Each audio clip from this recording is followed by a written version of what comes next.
Okay, so I'm shooting with Victoria today. We are shooting on you guys have been waiting for this, the Voigtlander 75 Nokton 1.5 for the Nikon Z mount.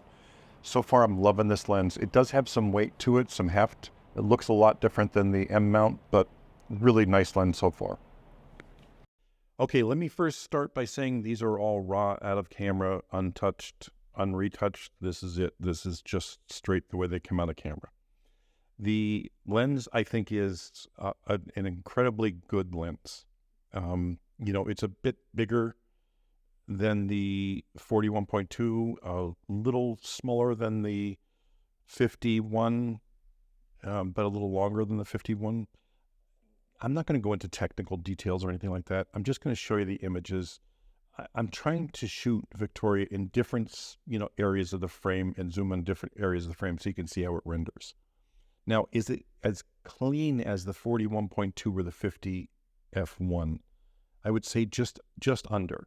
I'm not saying that it's not sharp.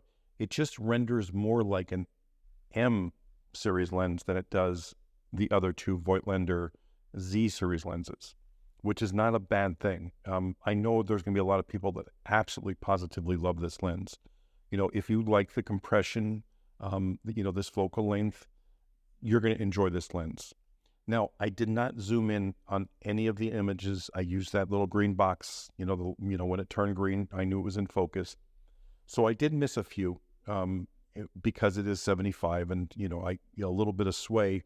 The focal plane on this is very narrow at 1.5. That is absolute. It's, and for me, that's not my type of shooting. So that rendering that it gives isn't a bad rendering. It's just giving me less, focal range than at 1.5 than probably the 41.2 did. But it did a fantastic job. I think the background blur is really nice. I do like the way it renders. Once in a while I'll see a little bit of chromatic aberrations, but not too heavy.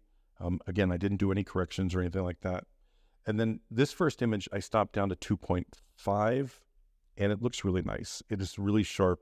And it gives you a little bit more depth, which I like. I would shoot this lens at 2.5 if I were to own this lens.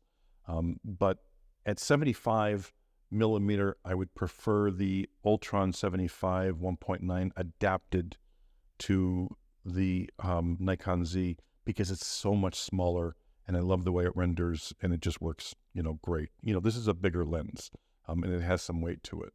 So for me personally, I'd prefer the Ultron adapted versus the Z mount version of this lens because of the size. And I'm just not a huge fan of compression. So that being said, now all the rest of these are all shot in 1.5, except for my very last image. I stopped it down to f2, just so you know. But I think the lens is fantastic. I think they did a great job with it. It is a bigger, heavier lens. And believe it or not, I actually enjoyed using the 50 f1 more than this one. So I think if I had a choice between the two, I would go the 50 f1 versus the 75.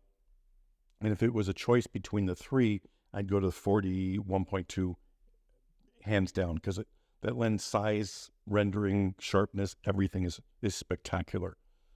Not saying this isn't as good, but it's not my cup of tea.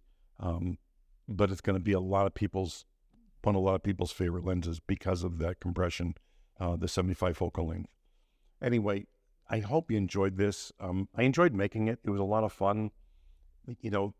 Trying these Voigtlander lenses on this old style body is it's special. And I really enjoyed doing it. And I think this is going to really expand this camera body to so many different people. And make them enjoy photography so much more with this manual focus setup. And again, this last one is at f2. It did a fantastic job. Thanks for watching as always.